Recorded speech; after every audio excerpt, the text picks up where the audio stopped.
Hello everyone, welcome to Study Tube. सामान्य विज्ञान के सवालों का हम लोग रिवीजन कर रहे हैं इस सीरीज के अंदर जो पूछे गए थे रेलवे ग्रुप डी 2018 में। ये हमारा इस सीरीज का पार्ट 13 है। पार्ट 12 तक हम लोग ऑलरेडी कवर कर चुके हैं। 12 पार्ट्स के अंदर हम लोगों ने 410 सवालों को ऑलरेडी कवर कर लिया हुआ है, तो हम लोग 411 से स्टार्ट करेंगे इस पार्ट 13 में। जब 8 किलोग्राम द्रव्यमान की किसी वस्तु पर कोई सतत बल यानी कि कंटिन्यूअस फोर्स लगता है 2 सेकंड के लिए, तो वस्तु का वेग जो कि पहले 4 मीटर पर सेकंड था वो बढ़ करके 9 मीटर पर सेकंड हो गया। तो लगाए गए बल का परिमाण क्या होगा? बल बराबर होता है हमारा द्रव्यमान गुने में त्वरण। द्रव्यमान तो हमें मालूम है 8 kg, त्वरण नहीं पता है, तो त्वरण बराबर आप ये फॉर्मूला जानते होंगे v माइनस यू और बटे में t, वेग में परिवर्तन और बटे में समय। v हमारा होता है अंतिम वेग जो कि बढ़कर हो गया और u होता है प्रारंभिक वेग जो कि स्टार्टिंग में था। अब हम सारे वैल्यू को यहाँ पर पुट कर देंगे। 8 गुने में यहाँ पर 9 होगा, यहाँ पे 4 होगा और बट्टे में 2 सेकेंड हमारा टाइम दे रखा है। यहाँ से हमारा 20 न्यूटन आंसर निकल करके आएगा। प्रोपेन का रासायनिक सूत्र है प्रोपेन। यहाँ देखो जो एन है ये हमारा सफिक्स है और जो प्रोप है ये प्रीफिक्स है। तो सफिक्स जब एन होता है मतलब एल्केन फैमिली का मेंबर है, और प्रीफिक्स जब प्रोप होता है इसका मतलब जो कार्बन है, टोटल कार्बनों की जो संख्या है, नंबर ऑफ कार्बन जो है वो 4 है। जब मेथ होगा तब 1 कार्बन होगा और जब एथ होगा तब 2 कार्बन होगा। जब प्रोप होगा तो 3 कार्बन होगा, सॉरी माफ करना, 3 कार्बन होगा। और एल्केन का सामान्य सूत्र CnH2n+2 होता है।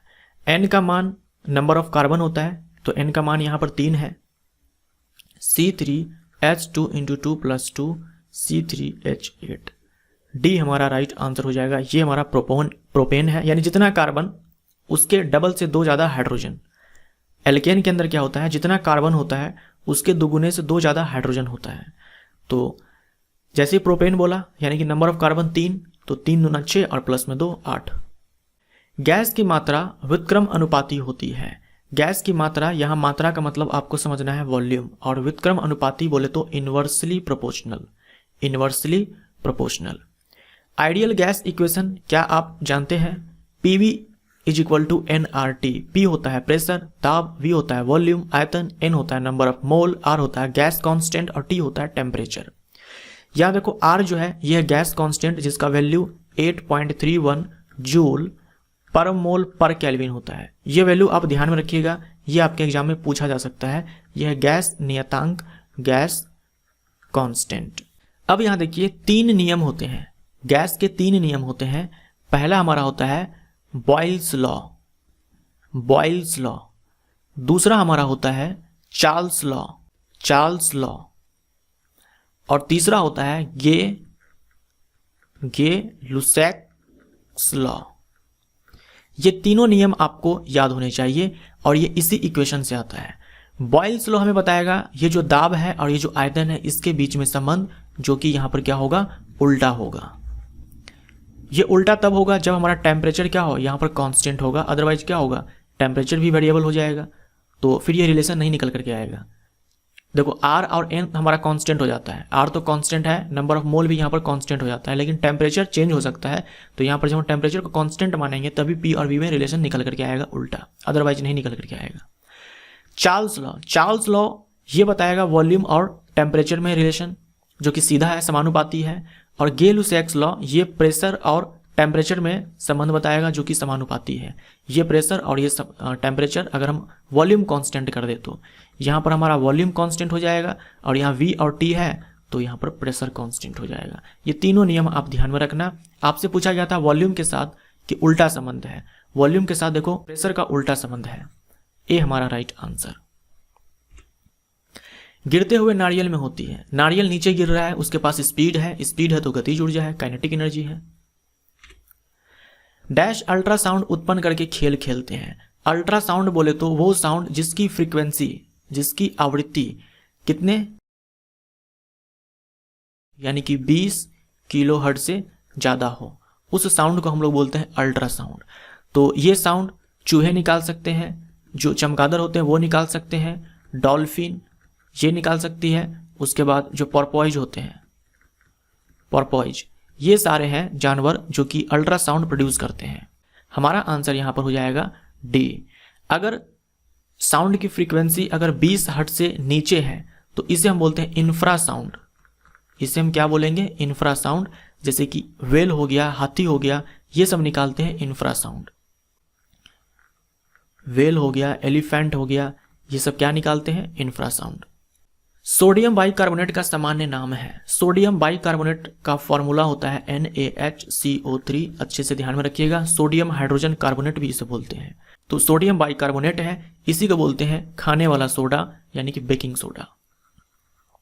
बी हमारा राइट आंसर। इसी सोडियम कार्बोनेट में, सोडियम बाइकार्बोनेट में जब हम टार्टरिक अम्ल को मिला देंगे, टार्टरिक अम्ल से क्या मिलेगा? H+ मिलेगा, क्योंकि अम्ल का काम होता है H+ देना। तो टार्टरिक अम्ल से H+ मिलेगा, ये हमारा बन जाएगा बेकिंग पाउडर। बेकिंग पाउडर जब गर्म होता है तो कार्बन डाइऑक्साइड गैस उत्सर्जित होता है और बेकिंग पाउडर का इस्तेमाल किया जाता है ब्रेड वगैरह को ब्रेड को फुलाने के लिए, ब्रेड को फुलाने के लिए। तो आपसे एग्जाम में पूछा जा सकता है कि बेकिंग सोडा और टार्टरिक अम्ल मिलकर के क्या बनाता है? तो बेकिंग पाउडर बनाता है। कास्टिक सोडा होता है हमारा सोडियम हाइड्रोक्साइड, सोडियम हाइड्रोक्साइड। आधुनिक आवर्त सारणी के समूह डैश में केवल 7 तत्व है, कौन सा है? ग्रुप नंबर 1 हो जाएगा हमारा आंसर। ग्रुप नंबर 1 में कौन कौन से तत्व हैं? ग्रुप नंबर 1 में धातु के रूप में है आपके पास lithium, sodium, potassium, rubidium, caesium और फ्रांसियम, और अधातु में हाइड्रोजन को रखा गया है। तो 1, 2, 3, 4, 5, 6, 7 ये हमारा राइट आंसर हो जाएगा। ग्रुप नंबर 2 में है आपका beryllium, magnesium, calcium, strontium, barium और रेडियम। 1, 2, 3, 4, 5, 6। तो ग्रुप नंबर 2 में 6 है। ग्रुप नंबर 4 में आपको 4 ही मिलेगा। ग्रुप नंबर 4 में है आपका ट्रिटियम, जिरकोनियम, उसके बाद HF, हाफनियम और रदरफोर्डियम।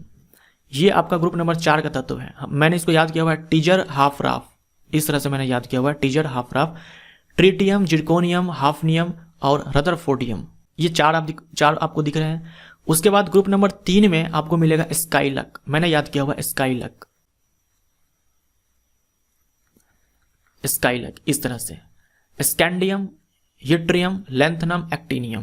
तो ये ग्रुप नंबर में देखो कितने दिख रहे हैं? 4 दिख रहे हैं। लेकिन ग्रुप नंबर 3 में 32 तत्व होते हैं। ग्रुप नंबर 3 में 32 तत्व होते हैं। 4 तो ये हो गया, 4 तो ये हो गया, और पूरा F ब्लॉक जो है ग्रुप नंबर 3 में ही आता है। तो F ब्लॉक में टोटल जो है 28 तत्व है, 28 तत्व है टोटल, तो टोटल 32 हो गया। तो ग्रुप नंबर 3 में 32 तत्व होते हैं, 2 में आपका 6 होता है और 4 में 4 होता है। डी हमारा राइट आंसर। घनत्व इनमें से किसका अनुपात है? तो डेंसिटी बराबर होता है मास अपॉन में वॉल्यूम, घनत्व बराबर द्रव्यमान और बटे में आयतन। प्रजातियों में डैश जीवित रहने का लाभ प्रदान कर सकता है या अथवा केवल आनुवंशिक क्रम में योगदान प्रदान कर सकता है। हमारा आंसर यहाँ पर सी हो जाएगा, और ये परिवर्तन नहीं होगा, ये होगा उत्परिवर्तन। बोर्ड वाले ने परिवर्तन ही लिख कर दिया था, बट यहाँ पर उत्परिवर्तन होगा, जिसे हम लोग बोलते हैं म्यूटेशन। म्यूटेशन क्या होता है? म्यूटेशन होता है सडन चेंज। म्यूटेशन ये होता है सडन चेंज, अचानक से बदलाव हो जाना। सडन चेंज किसमें? सडन चेंज किसमें? डीएनए में। डीएनए में सडन चेंज हो जाना। देखो डीएनए में सडन चेंज हो सकता है कि जब सेल डिवीजन होता है उस समय डीएनए का कॉपी बनता है, तो उस कॉपी में कोई मिस्टेक हो गया हो, या हो सकता है इस डीएनए पर एक्स रे पड़ा हो सकता है यूवी रे पड़ा हो, अल्ट्रावायलेट रे पड़ा हो, गामा रे पड़ा हो, ये सब भी हो सकता है। जब डीएनए में चेंज होगा हम बोलेंगे कि डीएनए जो है ये अल्टर कर गया। डीएनए में चेंज होगा तो जीन में चेंज हो जाएगा, डीएनए में चेंज होगा तो जीन में चेंज हो जाएगा। डीएनए का ही वो टुकड़ा जिसके पास प्रोटीन बनाने वाले कोड्स होते हैं उसे हम जीन बोलते हैं, और यही जीन क्या होता है आगे चल करके प्रोटीन बनाएगा। प्रोटीन बोल दो या फिर एंजाइम बोल दो। तो डीएनए में चेंज हो गया, सडन चेंज हुआ, यानी जीन में सडन चेंज हो गया। जीन में सडन चेंज हुआ तो प्रोटीन भी अलग तरह का प्रोटीन बनने लग जाएगा। यानी पहले जो नॉर्मल प्रोटीन बना करता था वो अब एबनॉर्मल हो जाएगा, असामान्य प्रोटीन हो जाएगा। अब जब प्रोटीन ही अलग बनने लग गया तो उसके बॉडी में एक अलग तरह का कैरेक्टर बनेगा, जिसके अंदर भी म्यूटेशन होगा, उसके बॉडी में नए कैरेक्टर्स देखने को मिल सकते हैं। तो ये जो नए कैरेक्टर्स होंगे, या फिर ऐसे समझो ये जो प्रोटीन्स होंगे, या फिर ये जो एंजाइम्स होंगे, एंजाइम्स प्रोटीन्स ही होते हैं, तो हो सकता है वो जो कैरेक्टर हो वो यूजफुल हो सकता है वो हार्मफुल हो, दोनों में से कुछ भी हो सकता है। तो मान लो यूजफुल कैरेक्टर है तो यहीं से क्या होगा, इवोल्यूशन होगा, नए कैरेक्टर्स आ जाएंगे। और जब नए कैरेक्टर्स आएंगे तो एक जनरेशन से दूसरे जनरेशन में ट्रांसफर भी हो जाएगा।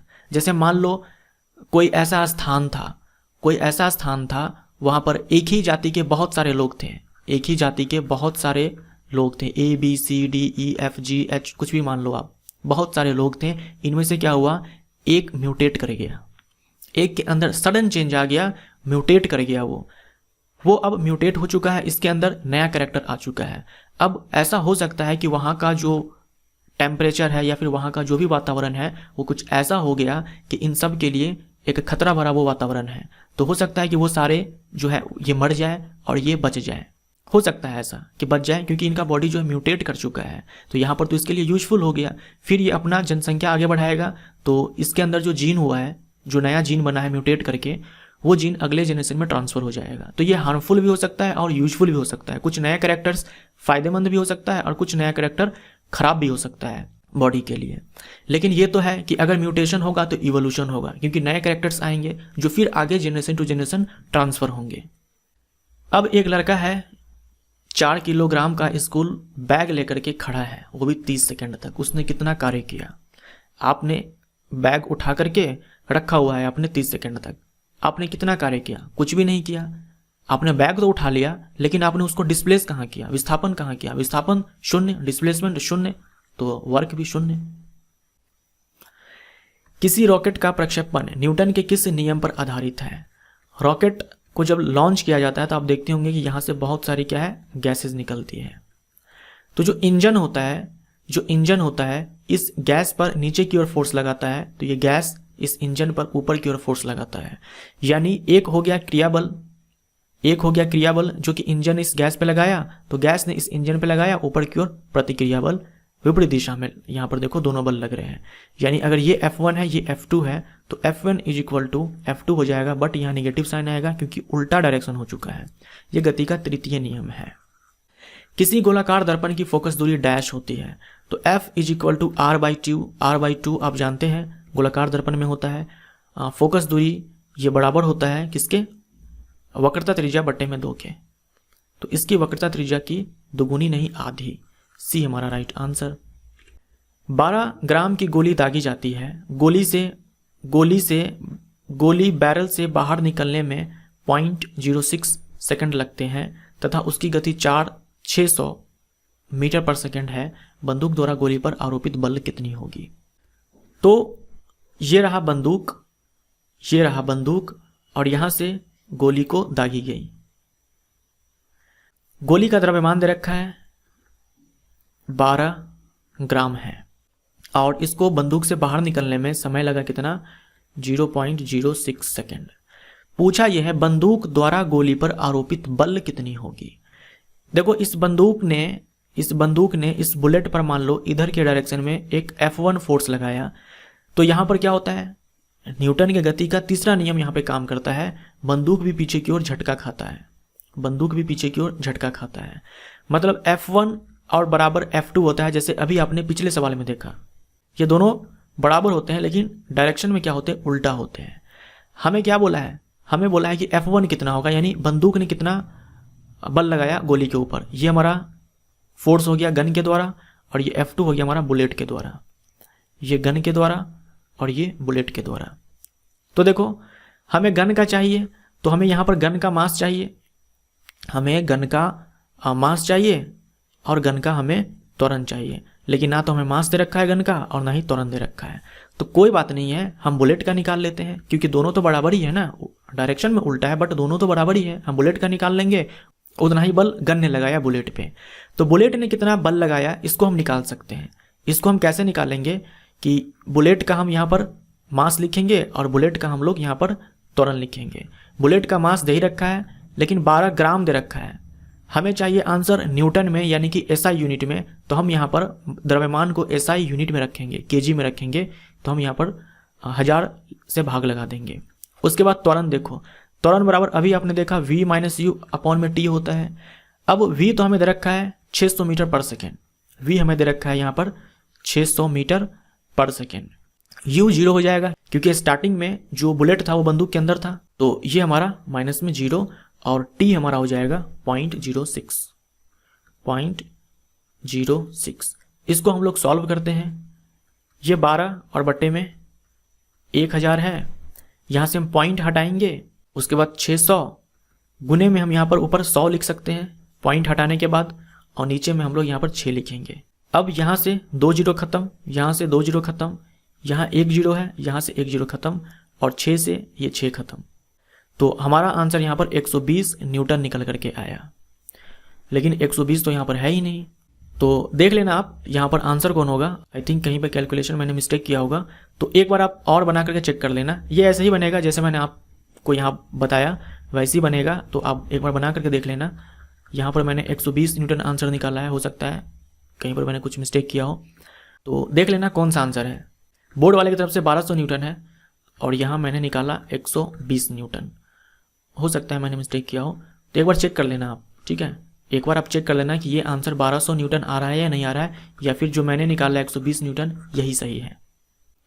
सबसे उचित विकल्प चुने, संवेग में डैश होता है, तो संवेग होता है हमारा सदिश राशि। सदिश राशि यानी कि वेक्टर क्वांटिटी जिसके पास मैग्नीट्यूड भी होता है और डायरेक्शन भी होता है। ऊर्जा के वे स्रोत जो प्रकृति में बहुत लंबे समय तक जमा हुए हैं और जिनके खत्म हो जाने पर उन्हें जल्दी से बदला नहीं जा सकता है, जैसे कि कोयला हो गया, जैसे कि पेट्रोलियम हो गया, जैसे कि आपका ये सीएनजी हो गया, natural gas,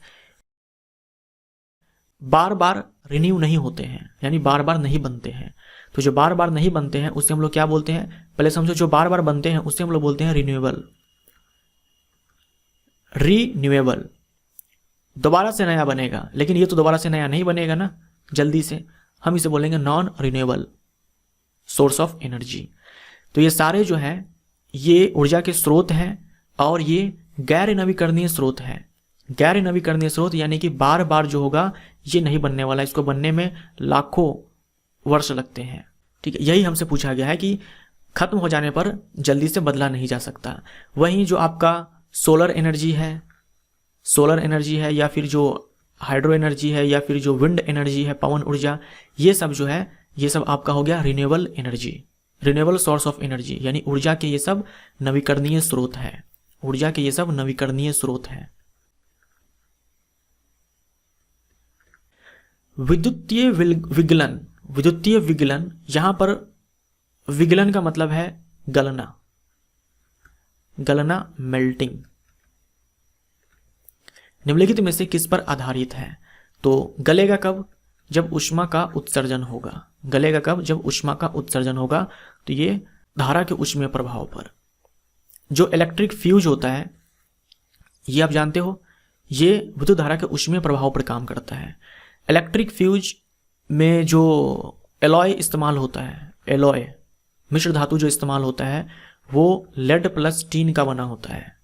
lead plus tin का बना होता है जिसका जो मेल्टिंग पॉइंट है, जिसका जो गलनांक है, मेल्टिंग पॉइंट है, ये कम होता है, और जो प्रतिरोध है, जो रेजिस्टेंस है, जो रेजिस्टेंस है ये आपका हाई होता है।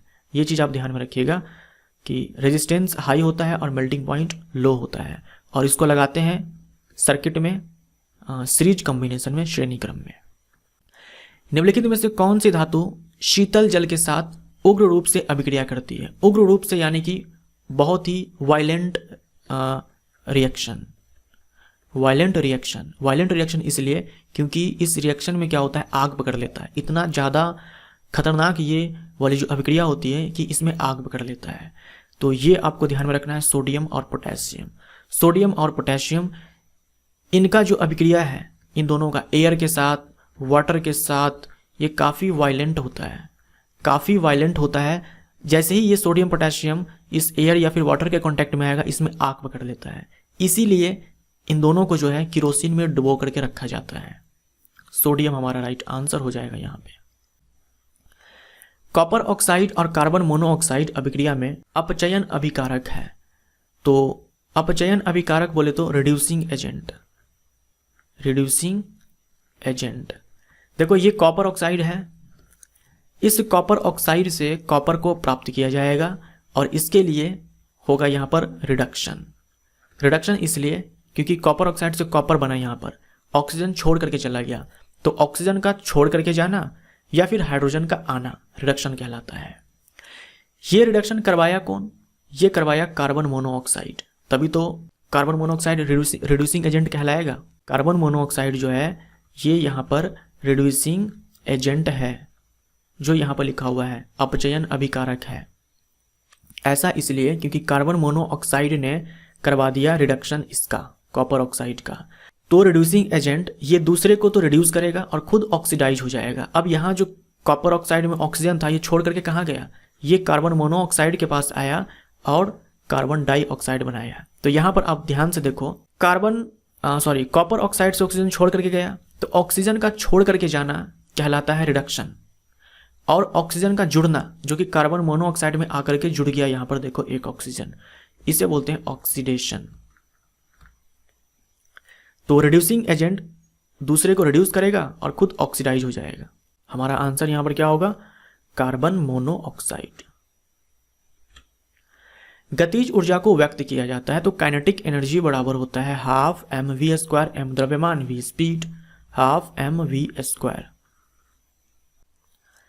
डैश चार काष्ठीय हृदय युक्त गर्म रक्त वाले प्राणी है, यानी इनके हार्ट में 4 चैम्बर होना चाहिए, साथ में गर्म खून वाले भी होने चाहिए।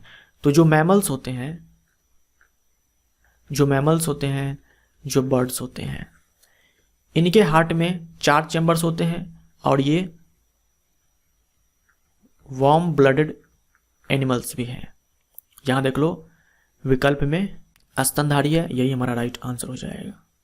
बाकी ये जो रेप्टाइल है, ये जो फिश है, ये जो एम्फीबियन है, ये सब कोल्ड ब्लडेड एनिमल्स होते हैं, ठंडे खून वाले होते हैं।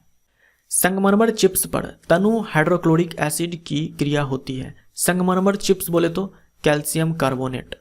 कैल्शियम कार्बोनेट, एक चीज आप याद रखना, धातु के जो कार्बोनेट होते हैं, जैसे यहाँ कैल्शियम कार्बोनेट है ना, तो कैल्शियम धातु है, धातु के जो कार्बोनेट होते हैं या फिर जो बाई कार्बोनेट होते हैं, जब ये अभिक्रिया करते हैं एसिड के साथ, तो पता है क्या बनता है? यहाँ पर बनेगा मेटल सॉल्ट, साथ में कार्बन डाइऑक्साइड गैस यहाँ पर उत्सर्जित होती है और बनेगा वाटर। कार्बन डाइऑक्साइड गैस यहाँ पर उत्सर्जित होती है। तो यहाँ पर देख लो, कैल्शियम कार्बोनेट हाइड्रोक्लोरिक के साथ बनाकर calcium chloride, water and carbon dioxide, ये हमारा राइट आंसर हो जाएगा। कार्बन डाइऑक्साइड आप जानते हो, ना ही ये जलता है, ना ही जलने में ये सहायक है। कार्बन डाइऑक्साइड का इस्तेमाल किया जाता है आग को बुझाने के लिए। निम्नलिखित वर्गों में से किस वर्ग के प्राणी गर्म रक्त वाले होते हैं? तो अभी मैंने आपसे कहा, एक तो मैमल और दूसरा बर्ड।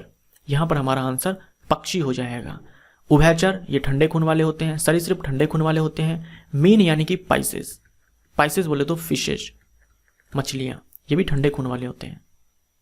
आधुनिक आवर्त सारणी में परमाणु संख्या 58 से 71 वाले तत्व को कहा जाता है।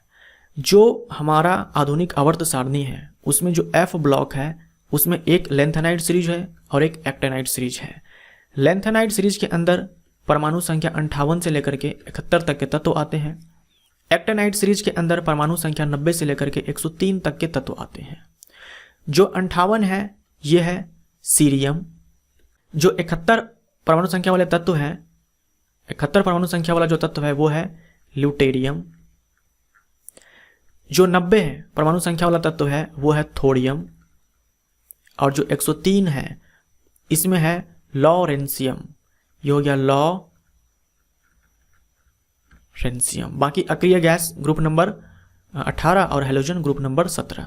हमारा आंसर यहाँ पर क्या हो जाएगा? लेंथेनाइड सीरीज है, इसमें भी 14 टोटल एलिमेंट्स है और एक्टेनाइड में भी 14 है, यानी टोटल F ब्लॉक में 28 तत्व हैं और ये सारे 28 जो है ग्रुप नंबर 3 में आते हैं। यदि किसी तत्व के नाभिक में 12 प्रोटॉन है तो यह समूह से संबंधित होता है। देखो प्रोटॉन की जो संख्या होती है वही एटॉमिक नंबर कहलाता है, एटॉमिक नंबर कहलाता है, यानी एटॉमिक नंबर 12 है। अगर एटॉमिक नंबर 12 है तो इसका जो इलेक्ट्रॉनिक विन्यास होगा ये 282 होगा। 12 तो मैग्नीशियम का होता है ना, ये बात आप जानते होंगे, नहीं जानते हैं तो याद रखिए। बाह्य शेल में 2 इलेक्ट्रॉन है, इसी को हम लोग बोलते हैं वैलेंस इलेक्ट्रॉन। इसी को हम क्या बोलेंगे, वैलेंस इलेक्ट्रॉन, जो कि संख्या में 2 है। तो अगर वैलेंस इलेक्ट्रॉन 2 है तो वो समूह 2 होगा, समूह 2 होगा। भ्रूण एक विशेष तंतु की सहायता से मां के रक्त से पोषण प्रदान करता है, पोषण प्राप्त करता है। इस तंतु को कहा जाता है। फीमेल के अंदर जो यूट्रस होता है उसमें डेवलप होता है प्लेसेंटा। उसमें क्या डेवलप होता है, प्लेसेंटा, जिसे गर्भनाल कहा जाता है। हमारा आंसर यहाँ पर यही हो जाएगा, नाल। नाल बोल दो या फिर गर्भनाल बोल दो। तो at the time of pregnancy, यानी जब महिला प्रेग्नेंट होती है तो यूट्रस में प्लेसेंटा बनता है और उसी में क्या होता है, बच्चा जो एम्ब्रियो होता है वो डेवलप हो रहा होता है। इस प्लेसेंटा और बेबी को कनेक्ट करने वाला एक कोड होता है, यानी एक ट्यूब होता है जिसे हम लोग बोलते हैं अम्बिलिकल कॉर्ड। अम्बिलिकल कॉर्ड, इसे सप्लाई लाइन भी कहा जाता है बेबी के लिए, बच्चे के लिए सप्लाई लाइन। माँ के ब्लड में ऑक्सीजन है, इस बच्चे को ऑक्सीजन चाहिए ना, तो माँ के ब्लड में ऑक्सीजन है तो ये ऑक्सीजन जो है पहले प्लेसेंटा में आएगा, फिर प्लेसेंटा से इस अम्बिलिकल कॉर्ड के थ्रू इस बच्चे में जाएगा। सिर्फ इतना ही नहीं, बच्चे में भी, बच्चे के बॉडी में जो सेल्स हैं उनमें भी कार्बन डाइऑक्साइड बन रहे हैं, उनमें भी जो वेस्ट होते हैं प्रोडक्ट वो सब बन रहे हैं। तो वो फिर इस बच्चे से अम्बिलिकल कॉर्ड के थ्रू इस प्लेसेंटा में आएगा, फिर प्लेसेंटा से माँ के ब्लड में जाएगा। यानी जो भी खाना पीना, ऑक्सीजन, ये सब बच्चे को चाहिए, ये माँ के ब्लड से, प्लेसेंटा से होते हुए, अम्बिलिकल कॉर्ड से होते हुए बेबी के अंदर जाएगा और वेस्ट प्रोडक्ट इसी रास्ते से बाहर भी आएगा, माँ के ब्लड में जाएगा। जब सोडियम बाइकार्बोनेट को पीएच पेपर की पट्टी पर रखा जाता है तो पट्टी का रंग, तो पीएच पेपर है, इस पर रखा गया सोडियम बाइकार्बोनेट को, NaHCO3। सोडियम बाइकार्बोनेट ये क्षारीय होता है, लेकिन सोडियम बाइकार्बोनेट यहाँ पर सॉलिड है, नहीं दे रखा है कि ये जलीय घोल है। सोडियम बाइकार्बोनेट का ये जलीय घोल है, ऐसा कुछ नहीं बताया गया यहाँ पर, यानी कि ये ठोस है, सॉलिड है। अगर ये सॉलिड है तो ये H+ नहीं देगा, क्योंकि जो क्षार होता है H+ बोल दो या फिर OH- बोल दो, ये सब नहीं देने वाला है, क्योंकि अम्ल या फिर क्षार वो जलीय घोल में H+ और OH- देते हैं। तो जब तक ये H+ नहीं देगा पीएच पेपर का रंग चेंज नहीं होगा, पीएच पेपर का रंग चेंज नहीं होगा। अगर ये जलीय घोल होता तब ये पीएच पेपर ब्लू में कन्वर्ट हो जाता, रेड से ब्लू में कन्वर्ट हो जाता। बट यहाँ पर सॉलिड है तो यहाँ पर कोई परिवर्तन नहीं होगा, रंग में कोई परिवर्तन नहीं होगा।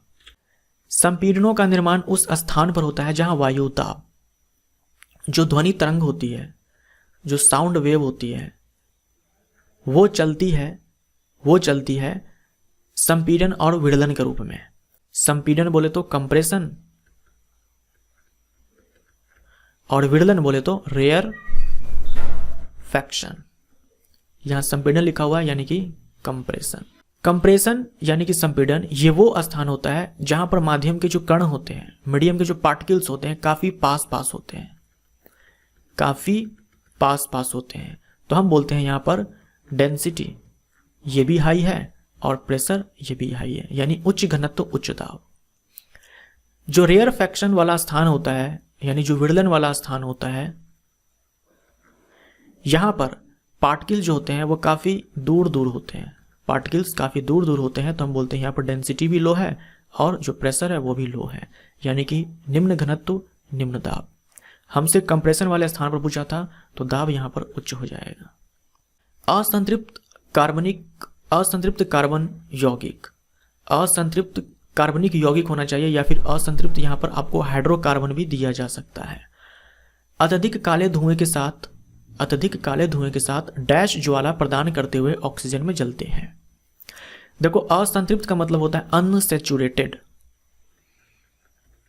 अनसैचुरेटेड यानी कि असंतृप्त। तो अनसैचुरेटेड हो गया जैसे कि कार्बन के बीच में जो डबल बॉन्ड है वो वाले यौगिक, या फिर कार्बन के बीच जो ट्रिपल बॉन्ड है ये वाले यौगिक, यानी एल्कीन और एल्काइन इसे हम बोलते हैं अनसैचुरेटेड हाइड्रोकार्बन। एक होता है सैचुरेटेड हाइड्रोकार्बन, जैसे कि कार्बन कार्बन के बीच में जो सिंगल बॉन्ड होता है यानी कि एल्केन। जब ये जलता है ऑक्सीजन के प्रेजेंस में, यानी जब इसका कंबशन होता है, कंबशन बोले तो दहन होता है इसका, जब इसका दहन होता है तो ये दहन कंप्लीट होता है। तो यहां पर कंप्लीट कंबशन होता है, जिसके कारण जो फ्लेम होता है वो ब्लू होता है, यानी कि ब्लू फ्लेम यहां पर होगा। लॉ जो होगा वो नीला होगा, लॉ क्या होगा, नीला होगा। लेकिन जो अनसैचुरेटेड होता है, जब इसका कंबशन करवाया जाता है, जब इसका कंबशन करवाया जाता है तो ये इनकम्प्लीट होता है, अपूर्ण दहन होता है। दहन पूरी तरह से नहीं होता है, अच्छे से नहीं होता है, अपूर्ण दहन होता है, जिसके कारण जो फ्लेम होता है वो येलो होता है।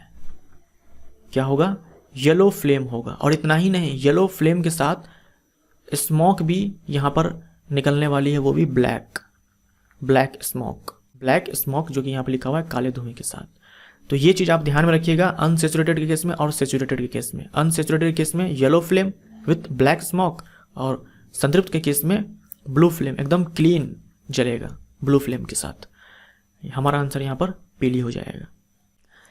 पाचन के दौरान पित्त की भूमिका डैश होती है। पित्त बोले तो बाइल हो गया, बनाएगा कौन इस पित्त को, लीवर हो गया। और स्टोर्ड कहाँ होगा, गॉल ब्लैडर में, स्टोर्ड होगा पित्ताशय में, यानी कि गॉल ब्लैडर में।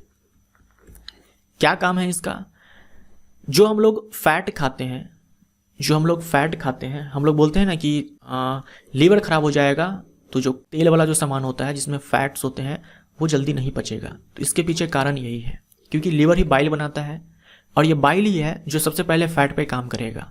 तो ये फैट का एक बड़ा ड्रॉप है, ये फैट का एक बड़ा ड्रॉप है।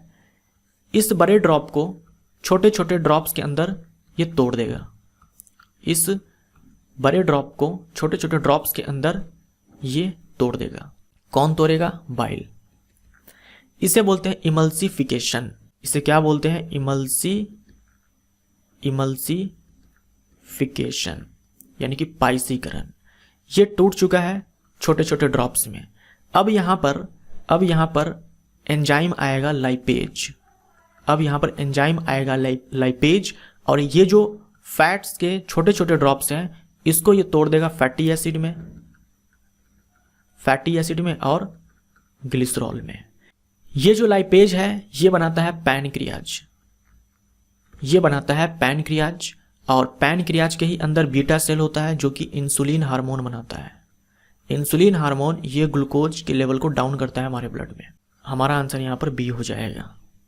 तो ये हमारा पार्ट 13 था। और देखो यहाँ पर क्या लिखा हुआ है, लाइक करो कमेंट करो। तो लाइक भी कीजिए, कमेंट भी कीजिए, और अगर आप चाहते हैं चैनल थोड़ा आगे बढ़े तो शेयर भी कर दीजिए, ताकि ज़्यादा से ज़्यादा स्टूडेंट्स यहाँ पे जुड़ पाए। थैंक यू सो मच, मिलते हैं पार्ट 14 में।